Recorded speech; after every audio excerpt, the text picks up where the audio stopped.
Hello everyone. सो आज का हम लोगों का जो लेक्चर है it will be about transport of water and minerals in case of plants. काफ़ी इंटरेस्टिंग प्रोसेस होती है। क्यों? क्योंकि आप लोगों ने इस प्रोसेस को बहुत बार ऑब्जर्व करा होगा। जैसे मैंने लास्ट लेक्चर में बताया था कि इस प्रोसेस में सिर्फ इतना सा लॉजिक है कि अगर आपको पता है कि फ्रूटी कैसे पीते हैं तो फिर आपको ये भी पता है कि प्लांट्स में जो वाटर और मिनरल्स है उनका ट्रांसपोर्ट कैसे होता है। मतलब जो बेसिक आइडिया रहता है वो बिल्कुल वही का वही रहता है। सो ज़्यादा टाइम नहीं लगाते हैं, let's start with the lecture. आज की क्लास में हम लोग डिस्कशन करने वाले हैं about transport of water and minerals. But before that एक बहुत फंडामेंटल प्रोसेस के बारे में हम लोग डिस्कशन करेंगे and this process is transpiration. आप लोग देख रहे होंगे कि कुछ कुछ प्रोसेसेस हैं वो पीछा ही नहीं छोड़ रही। जैसे आपके पास ट्रांसपिरेशन है तो ये जो प्रोसेस है वो बार बार आती जा रही है आती जा रही है। 9th स्टैंडर्ड में भी आई थी, 10th स्टैंडर्ड में भी अब आ गई। ठीक है, तो let us discuss what is transpiration. I hope आप लोगों को पता होगा, लेकिन मैं एक बार वापस से आपको आपकी शक्तियाँ याद दिला देता हूँ। What is transpiration. So transpiration की अगर हम लोग बात करें तो ट्रांसपिरेशन फंडामेंटली क्या होता है। अगर ट्रांसपिरेशन की हम लोग बात करें तो इट इज द लॉस किसका? Of water vapour. Water vapours. कहाँ से वाटर वेपर्स का लॉस होता है, जल्दी से बताइए। देखिए, कोई भी गैस है, वेपर है, गैस है, ठीक है। प्लांट में अगर कोई भी गैसियस एक्सचेंज की बात करें तो वो हमेशा कहाँ से होता है? थ्रू, बताइए कहाँ से होता है? Through stomata. ठीक है, मुझे पूरा पता है, आपको पता होता या आपको पता था। आप लोग घर में हो सकता है मंद मंद मुस्कुरा रहे हो कि अरे सर ये तो हमको पता था। So loss of water vapours through stomata. Stomata हम लोगों के पास क्या होता है? Tiny pores. यहाँ पर ब्रैकेट में लिख लेते हैं टाइनी पोर्स प्रेजेंट ऑन, कहाँ पर प्रेजेंट होते हैं बताइए? लीव्स। ठीक है, स्टोमेटा, गार्ड सेल्स हम लोगों ने डिस्कशन कर चुके हैं ऑलरेडी इसके बारे में। सो ट्रांसपिरेशन की अगर हम बात करें तो it is basically the loss of water vapours through stomata. What are stomata? Stomata are the tiny pores which are present on the surface of the leaf. On either side of the stomata, guard cells are present which regulate the opening and closing of the leaves. ठीक है, तो ये तो हम लोगों ने पहले भी डिस्कशन करा हुआ था, लेकिन सर वापस से आज हम लोगों को ये क्यों पढ़ाया है? मतलब ऐसा क्यों? इसके पीछे की क्या माया है? थोड़ा सा डिस्कशन करते हैं। ट्रांसपिरेशन की अगर हम बात करें तो ट्रांसपिरेशन की इम्पोर्टेंस क्या क्या होती है। अगर हम ट्रांसपिरेशन की बात करें तो अरे यार ये भी वही कलर का है। अगर हम ट्रांसपिरेशन की बात करें तो इसकी इम्पोर्टेंस क्या क्या होती है, थोड़ा सा देखते हैं। सबसे पहली बात तो देखिए, 9th स्टैंडर्ड में हम लोगों ने पढ़ा था क्या सर? पूरे टाइम 9th स्टैंडर्ड में तो हमने कुछ पढ़ा ही नहीं था। अरे पढ़ा था, 9th स्टैंडर्ड में हम लोगों ने पढ़ा था about a process which was called evaporation. ठीक है, तो एवेपोरेशन क्या होता है कि सरफेस से वाटर की जो वेपर्स रहती हैं वो उड़ जाती थी। मतलब वाटर जो था वो वेपर में कन्वर्ट होकर गायब हो जाता था, उड़ जाता था। This process was called evaporation. ठीक है, और एक बहुत इंपॉर्टेंट कंक्लूजन हम लोगों ने निकाला था कि एवेपोरेशन के कारण हमेशा क्या होती है? कूलिंग होती है। क्यों? क्योंकि सरफेस की जो हीट रहती है उस हीट को वाटर एब्जॉर्ब कर लेता है, वेपर में कन्वर्ट हो जाता है और उड़ जाता है। तो जो हीट रहती है वो यूज हो जाती है, तो हीट कम हो जाती है। ठीक है, तो इवेपोरेशन के कारण कूलिंग होती है। अब यहाँ से देखिए, यहाँ पर भी वेपर्स बन रहे हैं और वेपर्स जब निकलेंगे तो उसके कारण क्या होगी? कूलिंग होगी। ह्यूमंस में अगर हम बात करें, ह्यूमंस जो रहते हैं, और फंडामेंटली ह्यूमंस जो रहते हैं वो रहते हैं वार्म ब्लडेड। वार्म ब्लडेड का ये मतलब नहीं होता है कि हम लोगों का खून गर्म होता है। वार्म ब्लडेड का मतलब ये होता है कि ह्यूमंस जो रहते हैं उनकी बॉडी का टेम्परेचर जो रहता है वो रेगुलेटेड होता है। मतलब चाहे समर्स हो आपकी बॉडी का टेम्परेचर अराउंड 37 रहेगा, चाहे विंटर्स हो आपकी बॉडी का टेम्परेचर अराउंड 37 रहेगा, तो ह्यूमंस आर वार्म ब्लडेड। तो टेम्परेचर को मेंटेन करने के लिए ह्यूमंस को स्वेट आती है। ठीक है, स्वेटिंग में भी वही होता है, इवेपोरेशन होता है। वैसे ही बेटा प्लांट्स में टेम्परेचर को रेगुलेट करने के लिए जो प्रोसेस होती है वो कौन सी प्रोसेस होती है? ट्रांसपिरेशन होती है। मतलब ऐसा नहीं होता है कि टेम्परेचर को रेगुलेट करने के लिए ही ट्रांसपिरेशन हो रहा है, लेकिन ट्रांसपिरेशन के कारण जो टेम्परेचर रहता है वो क्या हो जाता है? रेगुलेट हो जाता है। तो टेम्परेचर रेगुलेशन जो रहता है वो किसके कारण होता है? ट्रांसपिरेशन के कारण। कैसे होता है? वाटर रहेगा भैया, वाटर कन्वर्ट होगा वेपर में। वाटर जब वेपर में कन्वर्ट होगा तो कुछ ना कुछ हीट लगेगी, और उस हीट को एब्जॉर्ब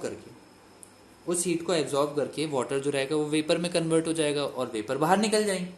और loss of water vapour is called transpiration. तो ट्रांसपिरेशन के कारण ही तो कूलिंग हो रही है, ठीक है। तो इंपॉर्टेंस में लिख लेते हैं, टेम्परेचर रेगुलेशन और कूलिंग जो रहती है वो किसके कारण होती है, ट्रांसपिरेशन के कारण होती है। अच्छी बात है। एक और इम्पॉर्टेंस इसका ये होता है कि वाटर का जो बैलेंस है प्लांट्स के अंदर वो मेंटेन रहता है। जैसे अगर हम ह्यूमंस की बात करें तो अगर हम जैसे बहुत सारा पानी पी लेते हैं तो हम लोग क्या करते हैं, हम लोग सिंपली यूरिनेट करते हैं, ठीक है। प्लांट्स में वाटर का एक प्रॉपर बैलेंस बना रहे, इसीलिए होता क्या है कि रूट जो रहती हैं वो वाटर को एब्जॉर्ब करती रहती हैं और लीव्स जो रहती हैं वो वाटर का लॉस करती रहती हैं by the process of transpiration. तो इसके कारण एक वाटर बैलेंस बना रहता है, ठीक है। मतलब कि वाटर की जो अमाउंट रहती है प्लांट्स के अंदर वो हमेशा रेगुलेटेड रहती है, बहुत कम भी नहीं और बहुत ज़्यादा भी नहीं, ठीक है। तो दो इम्पॉर्टेंस तो ये हो गए। पहली बात तो जो टेम्परेचर है वो मेंटेन रहता है, दूसरी बात जो वाटर का बैलेंस है वो भी मेंटेन रहता है। तीसरी सबसे इम्पॉर्टेंट बात जिसके लिए हम लोग ट्रांसपिरेशन पढ़ रहे हैं, वापस से बहुत ध्यान से समझना, बहुत ही बेसिक सी बात है, लेकिन अगर नहीं समझ में आएगी तो बेटा बहुत प्रॉब्लम होती है। देखिए ये है एक स्ट्रॉ, ठीक है, दिस इज अ स्ट्रॉ। और हो क्या रहा है थोड़ा सा समझिए। अगर मैंने इस स्ट्रॉ को डाला फ्रूटी में, ठीक है, अपन यहाँ पर स्ट्रॉ बना लेते हैं, वैसे भी सर की ड्राइंग बहुत अच्छी है, तो अपन यहाँ पर एक स्ट्रॉ बना लेते हैं। ओके, ये अपन एक स्ट्रॉ बना ली और यहाँ पर नीचे जो है वो फ्रूटी के पार्टिकल्स हैं। पूरी की पूरी स्ट्रॉ में क्या होता है, फ्रूटी के पार्टिकल्स रहते हैं। हम लोग क्या करते हैं, हम लोग यहाँ से फ्रूटी को सक करते हैं, इस तरीके से हम लोगों ने फ्रूटी को सक करा। मतलब तो अब सबसे पहले क्या होता है, सबसे पहले एयर आती है, ठीक है। जब पूरी एयर सक हो जाती है उसके बाद ये जो पार्टिकल्स रहते हैं वो क्या होना चालू कर देते हैं, वो पार्टिकल्स ऊपर आना चालू कर देते हैं।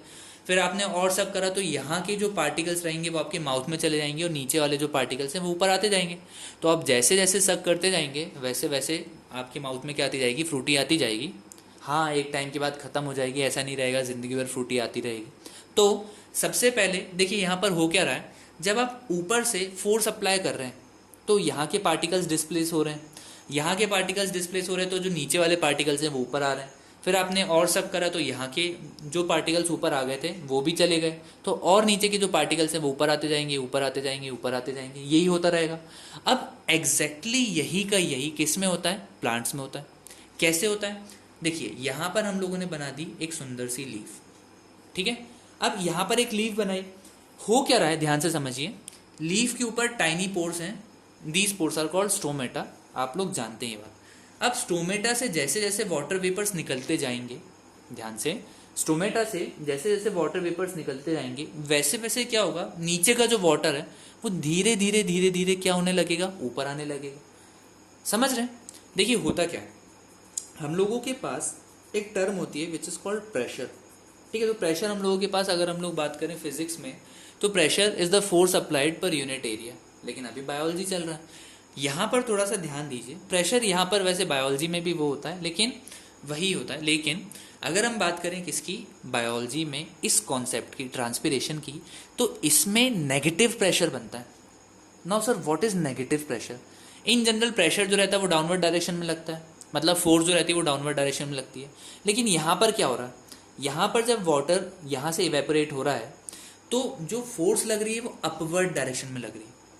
तो जो प्रेशर बन रहा है वो अपवर्ड डायरेक्शन में बन रहा है, और इस प्रेशर को हम लोग बोलते हैं क्या, नेगेटिव प्रेशर। कौन सा प्रेशर बोलते हैं, नेगेटिव प्रेशर। और ये जो नेगेटिव प्रेशर रहता है ये किसके कारण बनता है बेटा, ट्रांसपिरेशन के कारण बनता है। क्योंकि अगर ट्रांसपिरेशन नहीं होती तो नीचे ऊपर वाले जो अगर ट्रांसपिरेशन नहीं होती तो ऊपर वाले जो पार्टिकल्स होते हैं, ऊपर वाले जो वाटर के पार्टिकल्स रहते हैं, जो मॉलिक्यूल्स रहते हैं, वो कभी जाते ही नहीं। और अगर वो नहीं जाते तो नीचे वाले जो पार्टिकल्स रहते हैं उनको ऊपर आने का मौका ही नहीं मिलता। तो अगर हम बात करें किसकी, ट्रांसपिरेशन की, तो ट्रांसपिरेशन बॉडी का जो टेम्परेचर है वो तो रेगुलेट कर रहा है प्लांट्स में, वाटर के बैलेंस को भी मेंटेन कर रहा है, लेकिन ठीक है, लेकिन the loss of water in upper parts, this loss of water in the upper parts due to the process of transpiration, it leads to the development of a negative pressure.